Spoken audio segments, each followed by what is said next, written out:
Imagine waking up and finding out your entire school grading system has just been scrapped and replaced. That's exactly what happened in Britain on July 24, 1984, when the Education Secretary announced a bold new exam system, the GCSE. Hi, and welcome back to Earthsights on This Day History series. Today, we're diving into a pivotal moment in British education, the announcement of the General Certificate of Secondary Education, or GCSEs. On July 24, 1984, Sir Keith Joseph stood before Parliament and the press to declare that the old system, O-levels and CSEs, was out. A new era had begun. This wasn't just an administrative shuffle. It changed how millions of students would be taught, tested, and graded. And it revealed a lot about what Britain valued and feared when it came to education. Let's explore how GCSEs were born, why they were needed, and how they continue to shape classrooms, careers, and even social mobility today. To understand why the GCSE was such a big deal, we have to first look at what came before it, the O-level and the CSE. The O-level, short for ordinary level, had been around since the 1950s.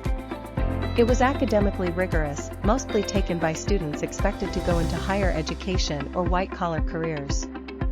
Think essays, advanced maths, long-form answers. If you passed your O-levels, you were on a solid academic track.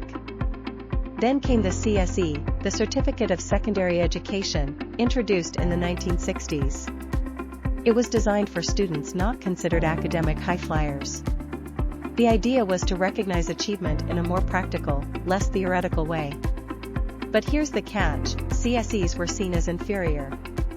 A top CSE grade, grade 1, was roughly equivalent to a low O-level pass.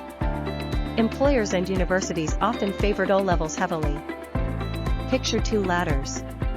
One has solid wooden rungs and leads to a university. The other is made of rope, shorter, and ends at a warehouse door. Both are ladders, but only one gets you the prize. That was the O-level versus CSE situation. The two-tier system reinforced class divisions. Middle-class kids in grammar schools were pushed toward O-levels. Working-class students, especially in comprehensives, were steered to CSEs. It wasn't just about what you learned, it was about what you were expected to achieve. By the early 1980s, pressure was mounting. Teachers, parents, and politicians were asking, why are we dividing children into winners and losers at 14? Isn't education supposed to level the playing field, not divide it further? And then came the big announcement.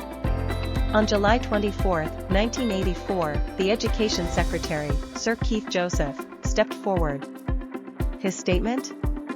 O-levels and CSEs were being phased out. In their place would be a single system for all students, the GCSE, General Certificate of Secondary Education.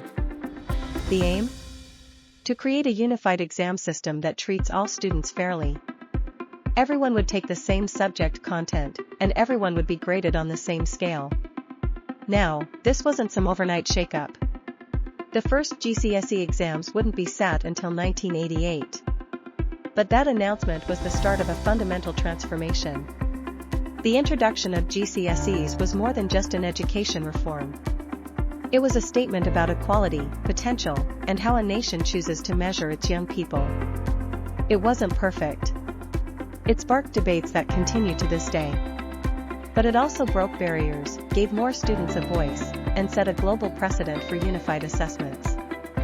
So next time you hear someone groan about GCSE revision, remember, those exams are rooted in decades of struggle, ambition, and change.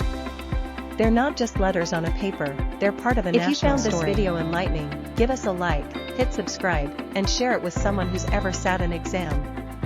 Got a memory or opinion about GCSEs? Drop it in the comments below, we'd love to hear your story.